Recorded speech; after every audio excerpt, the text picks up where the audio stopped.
We will go ahead and get started so that we will have time for questions at the end. The purpose of this Zoom, and we had one or two last year, is really to provide a convenient way of reaching out to people who are interested, who haven't yet joined the Emeriti Association and would like to learn more. We have our board of directors, our executive committee online, at least most of them, many of them, and therefore they are in a position to introduce themselves, explain how they got involved, what they see as are the benefits of joining the Emeriti Association. So without further ado, I will get started and introduce myself. I'm Barbara Parker, and I have the pleasure of being the president of the Emeriti Association this year. I was vice president last year and will be past president next year, and will be supporting the new president's activities at that time. I retired at the end of 2018. I joined the Emeriti Association promptly, but did not become active until 3 years ago when I found that my post-retirement activities were declining. I was decreasing my clinical activities, and I joined the book club and was hooked. I loved the book club. I loved meeting faculty that I had never met before, especially faculty on campus, learning more about campus. And for me, it was a very nice and inviting intellectual outlet that I had not appreciated before. I then was asked to join the executive committee a couple of years ago, and here I am. As we said, the purpose today is to give you as much information as you would like about our activities and our purpose. I will introduce the executive committee members, and then they will speak about themselves, their roles and responsibilities, and how they got involved. I would like to start by just a couple of general comments. The Emeriti Association is a support group defined as a unofficial group that supports the activity of its members to remain connected to the university. We are not an academic department. We are not charged with making policy regarding academic affairs or any issues that arise with faculty or with leadership or chain of command issues. We are a support group. And by virtue of that situation, if there are issues that faculty bring to our attention, then we refer them back to their home departments or to the academic senate, depending upon what's appropriate. Our main activities are our Chancellor Scholars Mentorship Program, and many of you on the call are mentors, and so you're familiar with that, and you will be learning more from Wayne Kennedy or others as they join. Our funding is derived from annual or lifetime dues, $40 for a couple and $400 for lifetime dues. We work very closely with the Retirement Association, and I'm so delighted that Nancy Wilson, the past president of the Retirement Association, is here and can speak to that close alignment and collaboration later in our hour of discussion.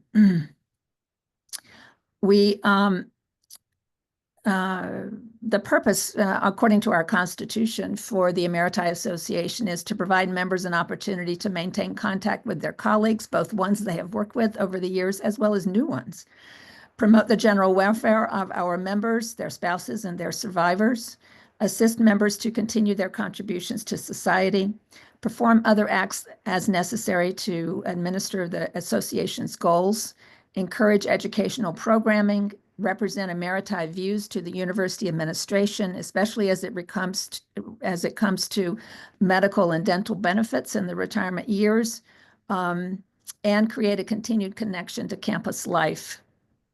I would now like to introduce additional members of the executive committee who will comment on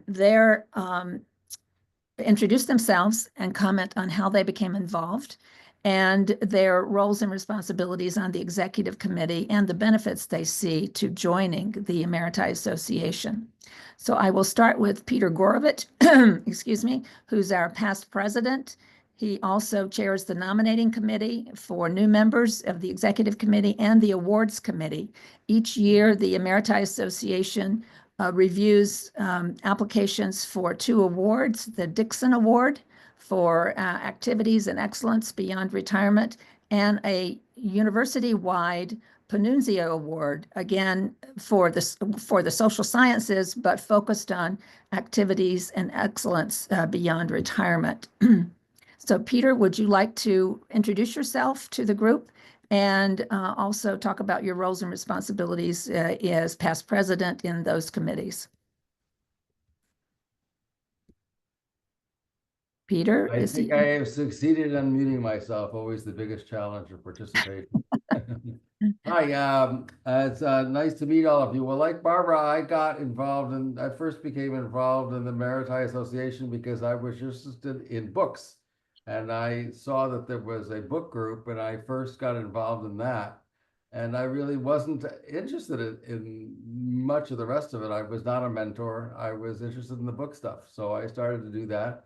And I found I enjoyed that a great deal. I thought rather than just read the books that I wanted to read, it was fun to have books that other people selected, that was itself an interesting experience to hear what other people had to say. And I liked the fact that it was diverse. It was people from all over the campus. It wasn't just the people from history and political science and sociology that I was used to talking to. It was people from all over the place who brought books that I would never have chosen and who had things to say that me or my regular friends might not have commented on. And so I enjoyed that experience a lot and continued to be involved. And it's through that that I was actually asked to become more involved. From that, I then became vice president and then president of the association, because the way it works, you become vice president the first year, you're involved in inviting a bunch of people to give lectures. There are 8 lectures that are given over the year, and it's your job as vice president to pick those people over the year. And that's a great deal of fun going through. And again, you know the ones in close to your field, but you don't necessarily know the other people. So you go around asking lots of going through, mobilizing your contact network. Hey, who should I ask from this area or from that area? And that's very stimulating experience to find out who people think are good speakers or interesting speakers or the big topics of the day. And so, again, these are broadening experiences that you find out what books, what people, what topics are there. And so I have found that to be a very interesting part of the benefits of belonging to the association. You then, so the second year, you're then the president, and the new vice president has that job. And as the president, well, you know, you do what department chairs or presidents do. You preside over the whole thing. You do a little bit of everything, depending upon what's coming up. And we'll talk a little bit later about some of the things that have come up, which have to do with the mentorship program. So that's and then in the third year, which is what I'm in now, as Barbara says, your main job is to worry about helping the awards process get underway and or encouraging your colleagues, including you, if you know people who are deserve these various awards, the Panunzio Award for a great achievement since retirement, or the any of the other awards, the Dixon Award. Please send us your suggestions. And the same thing with then the award. The nominating committee has to fill the various positions of the Emeriti Association. So if you have any ideas, please send them my way, because we'll be looking for members. So those are the jobs of, I'm an officer of the association, so I will give you, that's filling out for you some of the activities that happens if you're involved in that. But even if you're not any of those things, I think there's a lot of rewards to being. I will be very frank with you, I didn't think much about being a part of the Emeritus Association when I retired. I had plenty of things to do, but I enjoyed the book club. Appealed to me for the reasons that I mentioned, was the diversity, and I have appreciated in general in my engagement the diversity that comes from meeting a wider range of people.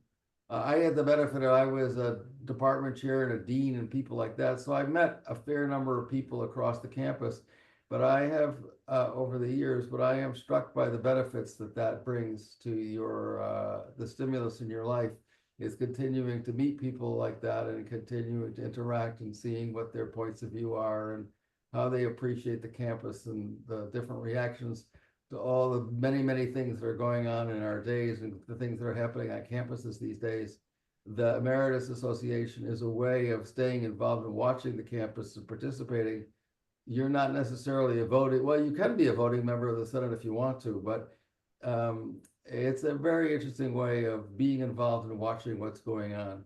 So Barbara, I think that's plenty of my talking, and I'll stop now and turn the floor back over to you. Okay, thank you, Peter. I'll now turn to Dick Madsen, Richard Madsen, who is our current vice president. Richard, would you like to tell us about, introduce yourself, and then tell us about your roles and responsibilities that Peter touched on? You're on mute, Dick.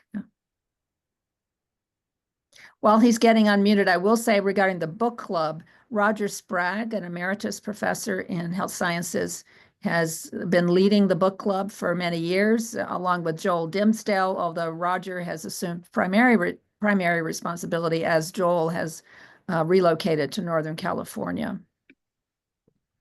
So Dick? So I retired in 2015 and had a number of roles on the campus. I'm professor of sociology, but also connected with the so-called GPS and China studies and so forth. And even now, I'm still kind of director of the center we have with Fudan University, the university in Shanghai, to study contemporary China. And I do that pro bono. But I do have an office here where I, keep in touch with the campus. So when I retired, I did want to remain engaged with the campus. It's given me a lot over the years, and so I joined the Emeriti Association, although didn't give it an awful lot of thought. And then actually Stephen Adler, who I knew when I was acting provost of Eleanor Roosevelt College for the 2 years before I retired. He was a provost of Warren. And so we provosts are in the trenches and get to know each other fairly well. And so Stephen himself became the vice chair and then the chair of the Emeriti Association. And he asked me to join the executive committee, which I did. I served for a while as a member of the awards committee, and then I was also the representative of the executive committee to the academic senate. So we do have a representative. The job is basically to attend the quarterly meetings of the academic representative assembly, and then to report back to the rest of the committee about what was decided. And you actually have a vote. So when decisions get made, you have a vote, which usually is up to you and your conscience, but sometimes if something very significant is coming up, like it did at the end of last quarter, we've had general meetings of the executive committee to give some advice and so forth to the representative about maybe what to say, what to do about some of these very contentious kind of issues that came up last spring. But so I did that, and then I finished that, and then later on, last year, Peter asked me or invited me to, be considered to be the vice president, and that's what I do. As vice president, my main job right now is to learn from Barbara and Peter about what to do when you're president. And so it's a learning curve, and I'm doing my best. And then the other part of the job, as Peter mentioned, is to try to recruit speakers for the lecture series that we have. So typically every month there's a speaker on a wide variety of topics. Because of the various roles that I played at the university as provost, as department chair, and other things, I got to know a fairly wide range of people on the campus, and that helped. And I put together a slate of speakers I think are pretty good, and I try to always do it so it balances humanities, social sciences, STEM, natural sciences, scripts, oceanography, and of course, the medical health sciences. So the issue is a challenge to get a kind of a balanced program, get people willing to do it. The talks are on Zoom. I think the first few we've had are very interesting, and I think I'm optimistic the rest are too. Recommend all of you, learn about them and tune in when they happen. And one thing I must say, every person I've asked so far has actually been very willing to do it. Sometimes there have been issues of what their specific schedule is and so forth, but they've been very willing and honored to do it. So, and that's been a pleasure. And then the other part of it is getting to know this wide range of people who are on the both executive committee and the retirement association. One thing I didn't have very much of when I was, professor here was getting to know people from the health sciences, except through doctor's visits, of course. Yeah, not in that capacity, but not get to know them as people. And so and that's been a pleasure and a joy. So it's been very fulfilling. So Great. I wanted to just put a plug in that thank Dick for his efforts in lining up a great cast of lecturers over the next 7 or so months. And we will be having the Chancellor as our final speaker Friday, May 16th. So please put that on your calendars. We want a great in-person turnout. All other lectures will be on Zoom, but the Chancellor's talk will be in person at the Faculty Club. So next we will move to, I'm going to move to David Guss, who is Secretary and Treasurer of the Executive Board. David, introduce yourself, please, and then let us know further about your roles and responsibilities. Okay, well, I feel like I've been introduced. You know my name, and yes, I'm the Secretary and Treasurer. Secretary duties, well, let me back up a little bit. I came to UCSD as a resident in internal medicine in 1976 and never left. This was the right place for me. So I moved from being a resident, then almost essentially immediately becoming a founding faculty member in emergency medicine. Had many fascinating jobs and encounters over my 34 years in emergency medicine. The last 19 years as initially it was the director, and then ultimately it was the chairman of that department. I like to say, instead of retirement, I graduated in 2013, and have been involved in a variety of activities since then. And although I knew about the designation of being an emeritus professor, and I think I had heard about the Emeriti Association, it was really one of my colleagues in emergency medicine, Jake Jacoby, who at the time was the president of this association, who contacted me and asked me to take a look at it and to join. And just like you've heard, I think, from a couple of the other speakers, I ended up, it was a no-lose situation. It was, like Barbara said, $40 for a couple, it's $30 for an individual, or $300 for a lifetime membership. It's not expensive. And I got involved in the book club, and I'm not going to take up a lot of time. I will just say everything that Peter said about the book club is ditto for me. It was, and then in terms of the Emeritus Association in general, it is, as has already been voiced, an opportunity to interact with many of the colleagues from the school that you may have had your primary appointment in, but I think even more importantly, to meet people in the other schools at the university. You know, we're a very, very big organization, and not by design, but probably because of our size and somewhat of the complexity of what we do, we tend not to interact that much. And I know the last 5 years before I finished my primary tour as the chair, I did do some work with people in a couple of the other departments on campus, and we were both found ourselves to be very delighted to be able to interact with each other. We found that there were a lot of points of connection intellectually and academically. And that's pretty much the same theme in the Emeritus Association. I've met, many of the people, although we seem, at least in terms of the participants in the executive committee, to be a little bit weighted towards health sciences, but had the opportunity at the book club and on the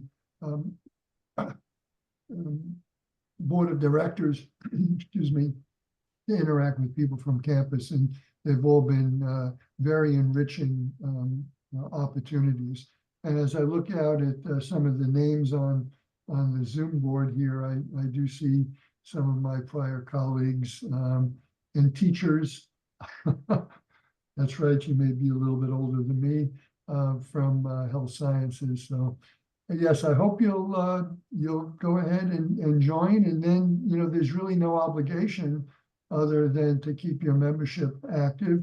But there are lots of opportunities, many of which have already been talked about. So if anybody has any questions at any point, either during the Zoom session or afterwards, please feel free to contact me. Barbara, now you're muted. It looks like your lips are mute. Yeah, I'm sorry. Yeah. There's a little bit of background noise at my home. So thank you, David. Before I move to some of the at-large members, I would like to say that although it may seem like it's weighted toward health sciences, there's a strong attempt to every other year, the president is either campus, the vice president is campus or health sciences or SIO, to try to make sure the representation continues broad rather than just becoming another health sciences organization or another campus organization for faculty. So there is an attempt in terms of identifying leaders for the executive committee to spread out the opportunities.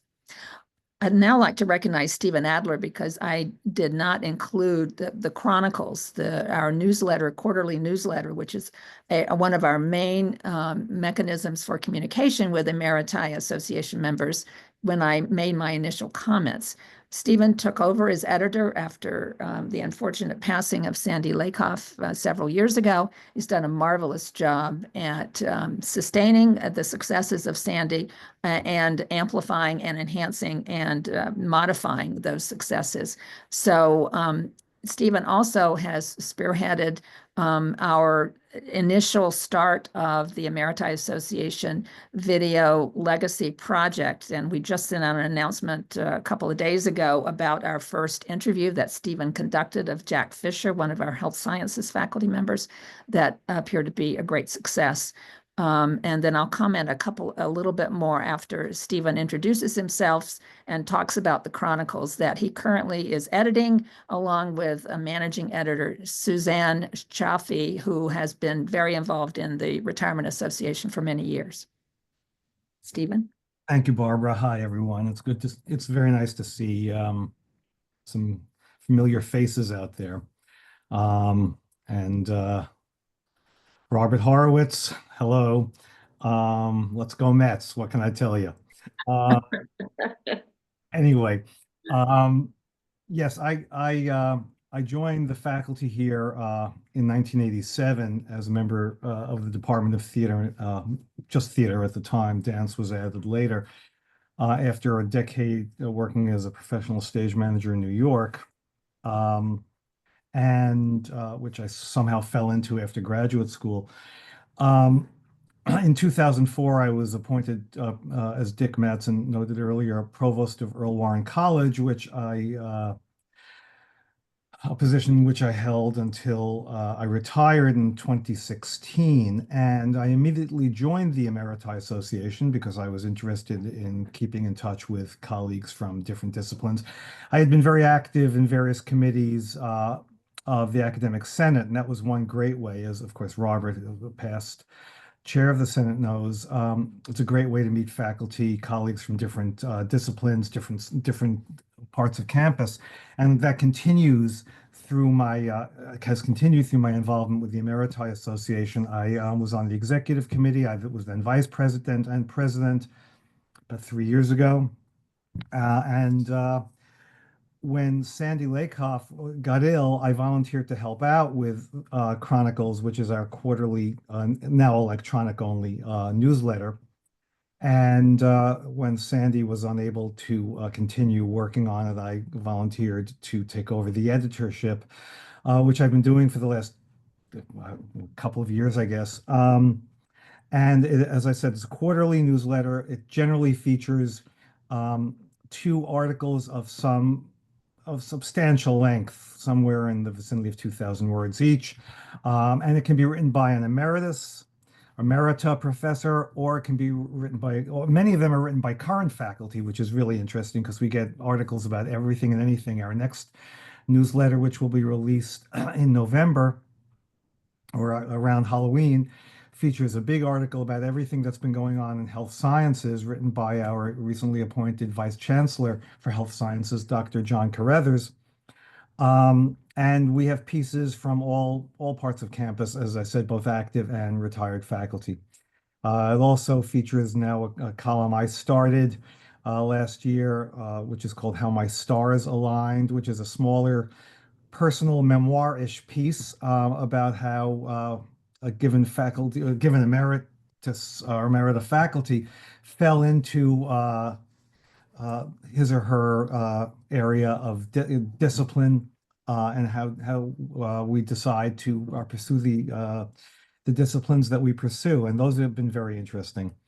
So that's what I do as the editor of Chronicles. If anybody out there, and this is a serious pitch, not lip service, if anybody has an idea for an article anywhere between 1,500 and 2,500 words that they would like to put out there, please let me know. Just get in touch with me, sadler@ucsd.edu. And I will say that it's been really rewarding to be on a member of the leadership of the association, and especially as somebody who's not in health sciences, getting to know so many colleagues in health sciences has provided me with a lot of free medical advice that I'm very grateful for. The Video Legacy Project, I will defer to Barbara to talk about at greater length. So thank you. I'll come back to that if we have time. I want to make sure we have plenty of time for questions. So Christine Hoenfeld, a member at large, please introduce yourself and tell us how you got involved and your roles and responsibilities. Thank you, Barbara. I'm very happy to be here, although I am possibly the latest acquisition of the Emeriti Association board. So my experience is so far very limited. I came to San Diego to the history department in 1990 and retired at the beginning of COVID, which was 2020. And in between, I was the chair, the directora of what used to be the Center for Iberian and Latin American Studies. And I collaborated very closely, not only with the different departments, anthropology, literature, ethnic studies, archaeology, but also in close connection with all the political activities that were going on in the Institute of the Americas, and also at what used to be IRPS. So in the past, I have been the representative for the history department, the academic senate, several times at the academic council. I also had the wonderful experience of being on CAP and saving a lot of my colleagues from being not promoted. On the other side, I still am in contact with organizations, both in Peru, where the country I originally came from. We have a group that meets every week through the Universidad del Pacífico, but it's called Andean Science.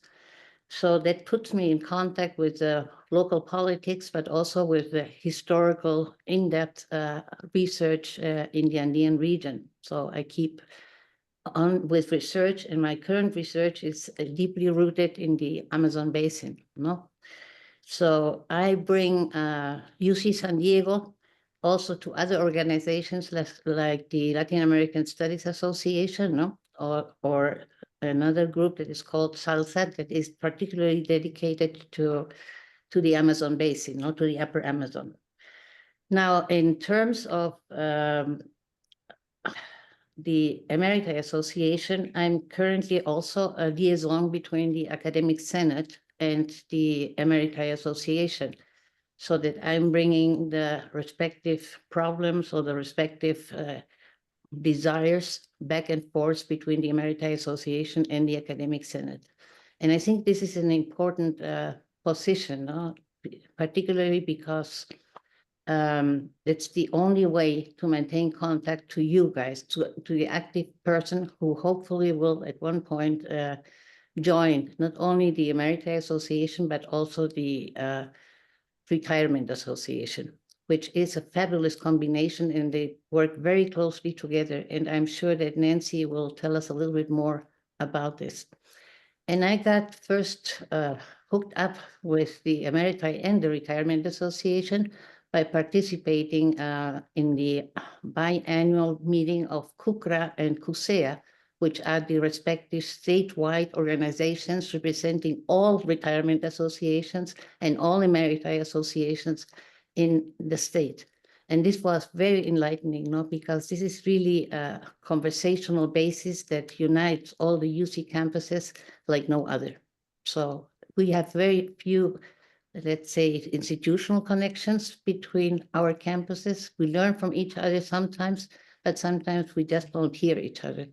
So if you want to join our associations, please keep in mind that there is always an upper level and that the communication is very important.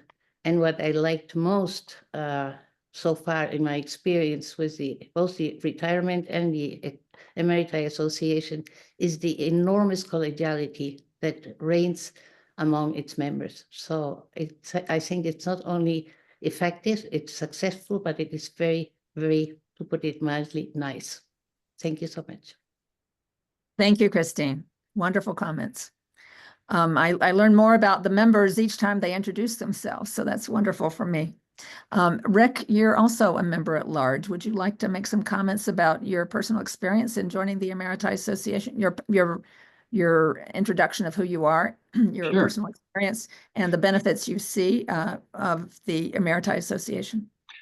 So my story is a little different than most people. I was recruited here from the University of Michigan in 1995, and I was involved in the leadership of the Division of Gastroenterology and in the Cancer Center. And I think that probably the one thing that I'll be remembered for is that I brought my fellow with me and gave him his first academic appointment. That was John Carruthers, who's now our vice chancellor.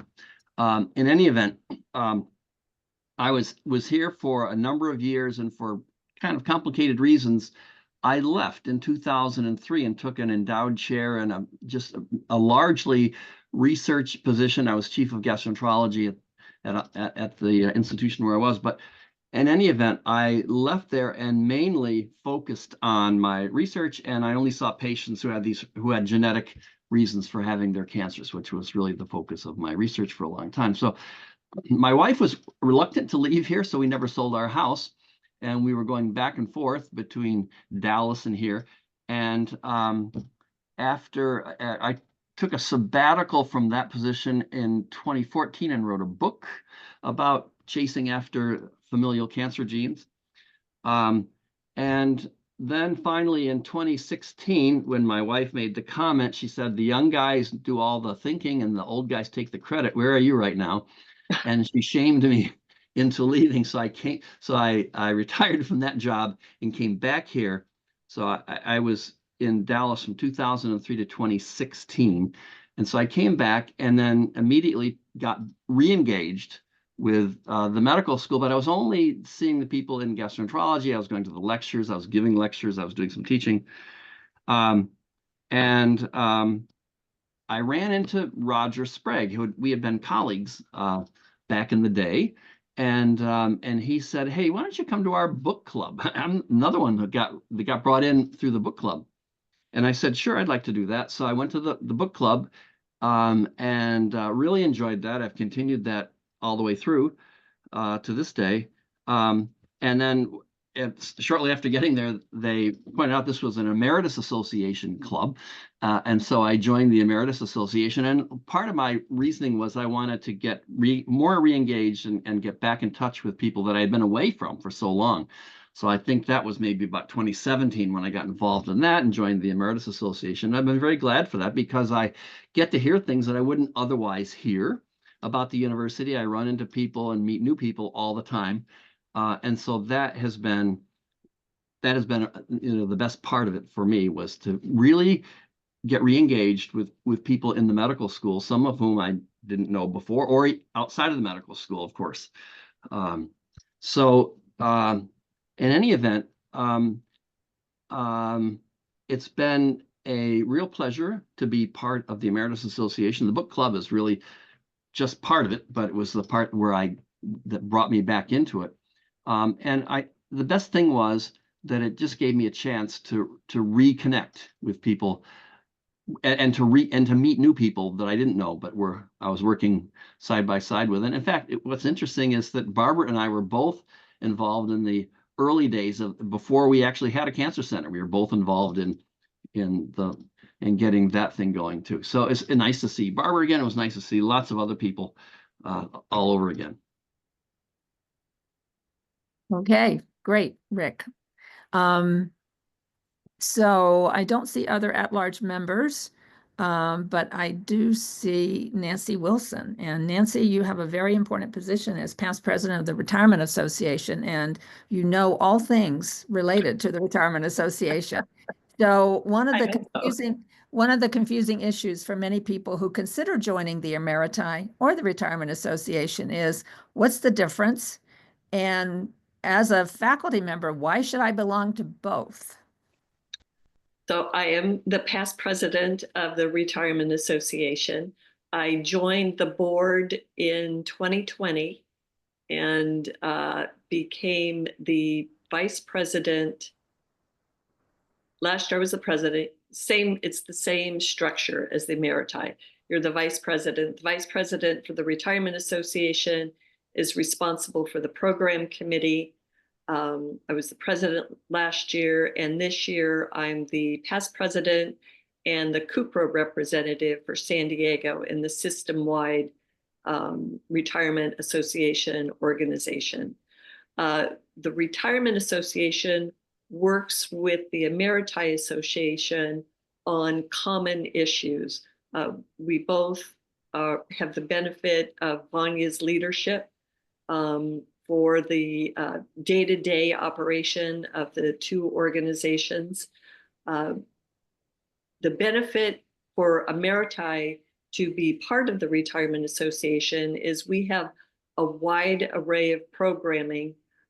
We also have a book club.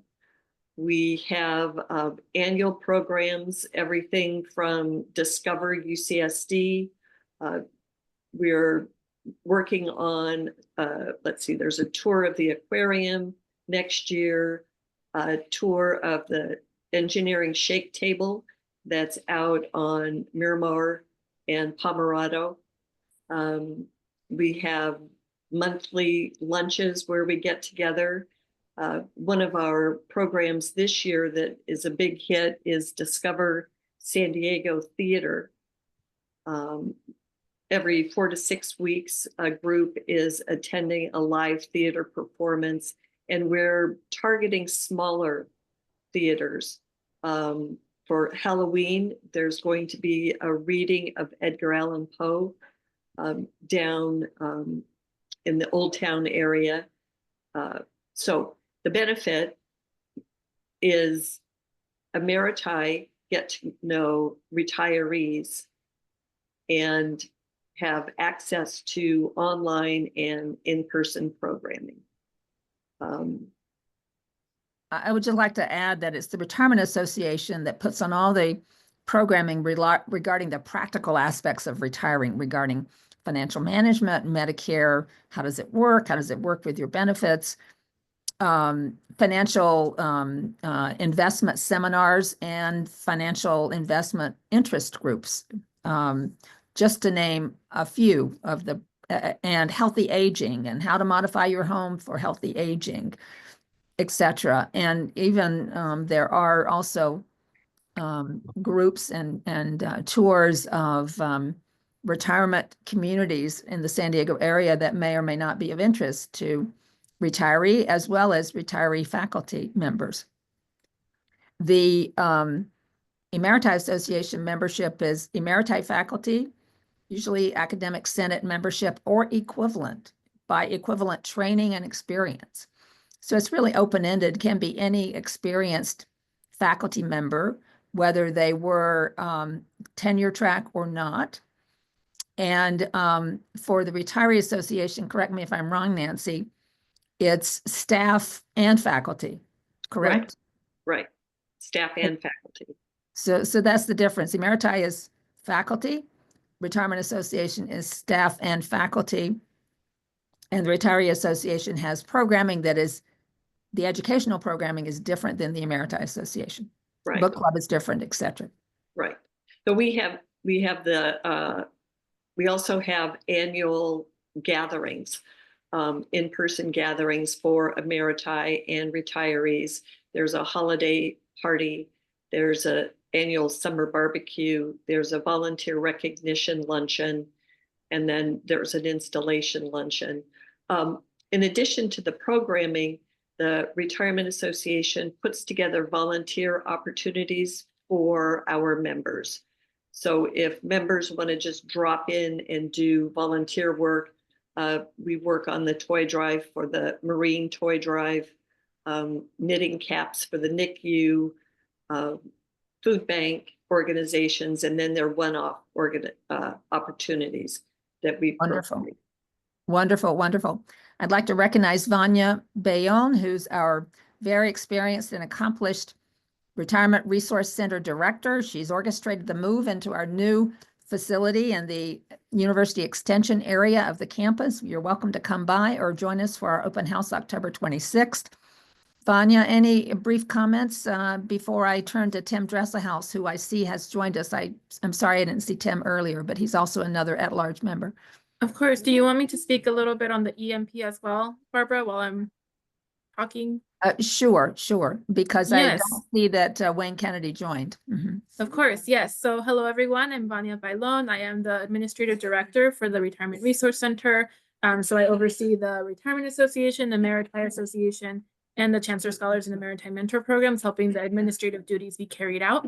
The EMP, the Emeriti Mentor Program, is a partnership between Chancellor Scholars and accomplished retired UCSD faculty and staff. The Emeriti Association is really integral to this volunteer effort. And this mentoring relationship provides the intellectual, social, cultural preparation necessary for the student's successful college experience. A lot of the times our students are first-gen individuals from low-income backgrounds. Their parents might not have the experience needed, their loved ones, in order to guide them along the way. And that's where our mentors really step in and really help them achieve success. Our Chancellor Scholars are some of the brightest students on campus. They're right below Regent Scholars in terms of academic, and they're of high financial need. So if you are interested in mentoring, I highly encourage you to reach out to us.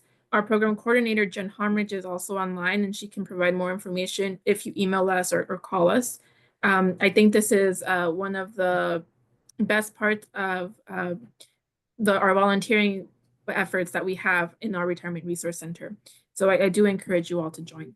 Thank you. Thank you, Vanya. Thank you, Vanya.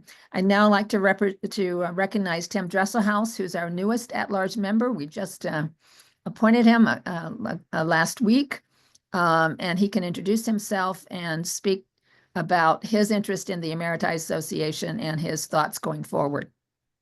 Thank you, Barbara. Yeah, I joined the Emeriti Association 2 years ago when I retired from my career as an internist in the School of Medicine.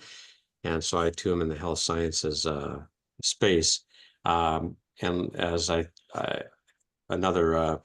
perhaps one or two people mentioned, I was influenced in this in part by Roger Sprague, who had been a colleague and actually really a mentor to me at the early part of my career. And so he had mentioned the Emeriti Association, and I was eager to maintain a relationship to the university after retiring, and have enjoyed that opportunity. And I've been very involved in student mentoring undergraduates to the clinician, the Chancellor Scholar Program, and I've also enjoyed the opportunity to interact with faculty in the various lectures, group meetings. Did join the book club on one occasion as well, and all these have been great opportunities to meet colleagues that I would not otherwise meet from main campus. So I would agree with really all that's been said, and considering this a great honor, I appreciate that others have served over the course of time to nurture and sustain this effort. I appreciate the people who have made this possible, and also the administrative support. So it's a great privilege, and I certainly recommend it to any colleague considering this opportunity going forward. So thank you, Barbara, for your service. Thank you, Tim. Thank you, Tim. So now we have our final 15 minutes for questions. You may put your question in the chat or raise your hand, and I will try to monitor them as best I can.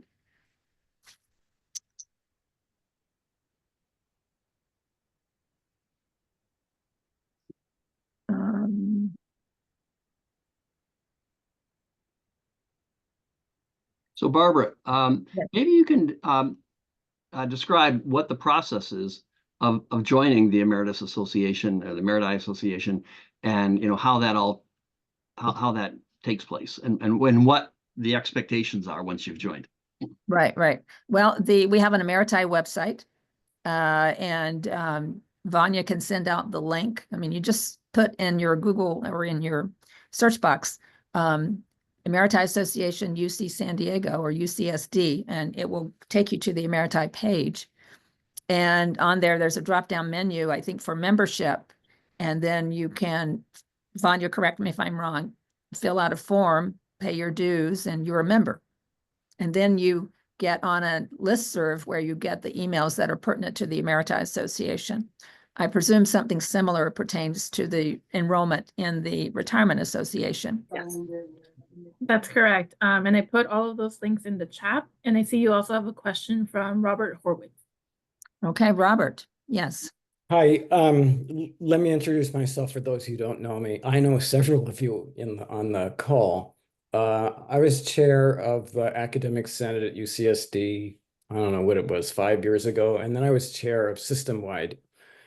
And so I know how the Retirement Association and the Emeriti Association work, sort of. It's interesting to be considering being on the inside. The one thing that I do have a question about, and when I was in Senate leadership system-wide, it was during COVID. And I am so done with Zoom, I cannot tell you. So if I were to join and to come to lectures and the book group, my very strong preference is that they be in person. And I wonder how the association thinks about that. Excellent point, Robert, or Bob. I think you go by Bob. Is that correct? Robert, sorry. Excellent point. We've had numerous discussions. There were strong preferences voiced for maintaining many activities on Zoom because of accessibility and increasingly because of parking on campus and the challenges related to that. We now have adequate space now that we've moved into the extension offices and the extension area at UCSD, and there's adequate parking next to it. So we've changed our book club from all Zoom to hybrid, not at the faculty club, but in our offices. We've had one hybrid book club there, and we're going to continue that with monthly hybrid book clubs, brown bag lunch, and see how that works. So that people who live out in East County and don't want to make the trip, they can call in via Zoom in a hybrid format. People who want that in-person opportunity will have that, and then go from there. Yeah,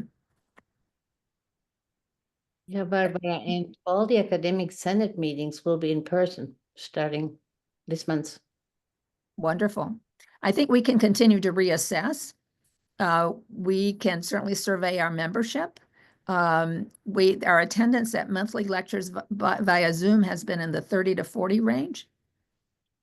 I don't know what it was before COVID in person, when it was in person. Vanya would have that information, but it is something we can continue to reassess. I agree with you. We miss a lot by not having the in-person opportunities to interact.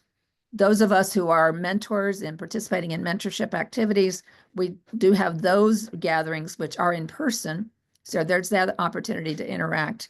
But just specifically, the monthly educational seminars are right now Zoom, but we can certainly take input and perhaps survey our membership to see if there's a strong preference for having it in person, especially now that we have a facility where we could accommodate 30 or 40 people if that number shows up. And that's correct, Barbara. Our classroom space now is, I think, up to 50 people fit there. So that's definitely a possibility. And Robert, I joined the EA basically during COVID. So all of my initial experiences were entirely Zoom. And my observation, both for the EA as well as other activities on campus, is that there's increasing migration back. We're at least creating opportunities for in-person encounters as well. Barbara already talked about the book club, and we moved to a hybrid model actually about a year ago. Initially, it was at the faculty club. We've just recently moved to our new retirement resource center at the extension. So that's where we're doing those. And I would say it's probably unlikely that Zoom's going to go away because it has all the advantages of permitting participation without some of the logistical limitations of being physically present at things. But for many of us, particularly those that for the hybrid book clubs, I mean, I almost always make the effort to go to those because it is nice, besides just the discussions, to be with your colleagues as well. And I think even as we look to other activities, which historically were in-person activities, move to Zoom, I think they're going to increasingly move to hybrid models. And we are having our end of the year lunch with the chancellor, who will also give a talk in person only. So it will force people to commit to in person for that lecture. But I think you bring up an excellent point, Robert. Nancy, you have a comment or a question? The Retirement Association has had the same conversation, Zoom versus in person.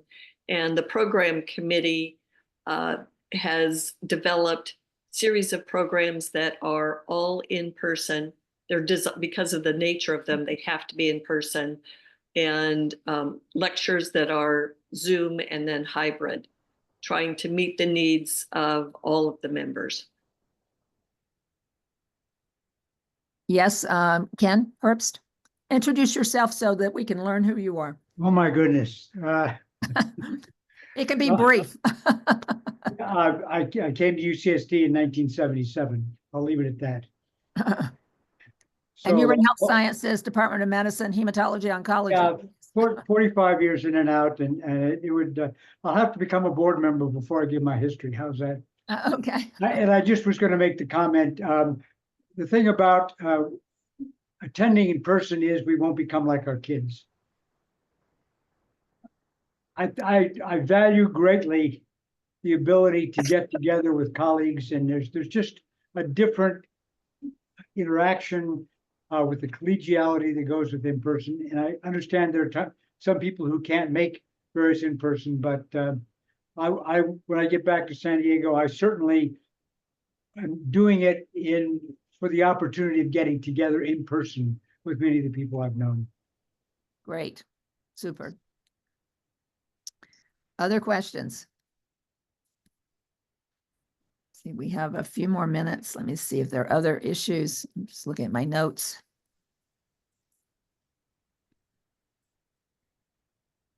Barbara, would you like to talk about the Video Legacy Project? Oh, right. Thank you. Thank you. Thank you. The Video Legacy Project was not my idea originally. It was an idea that UC Davis has executed over the past 27 years. And it has been a very successful project at UC Davis, where in a video office with video equipment, they have recorded interviews of Emeriti faculty, over 500 to date, of their career, their program accomplishments, program building, and their contributions to the university. So it's been a successful project for them, and it seemed like an opportunity for us, because we've heard a lot about, as introductions went, I was involved in the formation of this department or that group or that institute. But if we don't capture that history in some type of standardized format, then that history is going to be lost. And because people will no longer be here to tell the inside story. We may be able to read about it in the Chronicles or some other publication, but it won't be captured in the same way. So it's designed to be a conversation. It's designed to be low resource, because we don't have a lot of extra resources at this time to devote to it. It's designed to really bring out how the career developed, the contributions of that career, the program building that was involved in that career, and what they see as the legacy that they and the people they have collaborated with have left behind for the next generation. It's a great resource for trainees, for junior faculty, and for family members at the time of loss of that Emeriti faculty member. So we started out with a steering group, Peter Gorovich, Stephen Adler, and myself. Stephen did the first interview, which seemed to be a tremendous success. And I think that was distributed to you. And additional interviews are scheduled over the next month or two. We welcome any and all of you who would, A, like to be interviewed, or B, like to interview an interesting emeritus professor to come forward. It's all done by Zoom. So it's 2 Zoom screens, and it's a conversation. We have a somewhat standardized list of questions, but it's open to modification. And we plan to use a standardized back screen and make it easy so that more people will participate. Doug Richmond, who was on the call but had to leave early, mentioned that, well, there are already video recordings of Revell medal winners, and there are 4 or sometimes 5 a year, but those are usually about 10 minutes long. And yes, they touch on career and contributions, but they're not a conversation. They're not as long a conversation. And it's also very limited view of only 5 Emeriti individuals per year.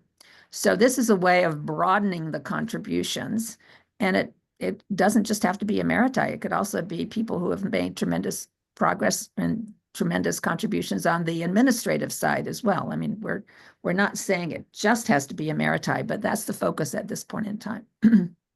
So yes, question, Ken? Well, just as a comment, part of the reason that I wanted to be a part of the Emeritus group was the tremendous contributions that were made by those who came before me.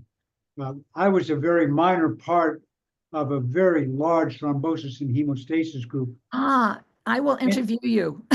And I don't Sam think Rappaport, absolutely, yes. Yeah, Russ Doolittle, Cecil Hoogie, Sir Cecil Hoogie, Samuel Rappaport. There's some really great names, and I say I was such a minor figure, and I'm hoping that there are other people out there where we can construct some kind of history of really this tremendous effort very early, and in a sense begun by Helen Ranney, who had the foresight to recruit these people into.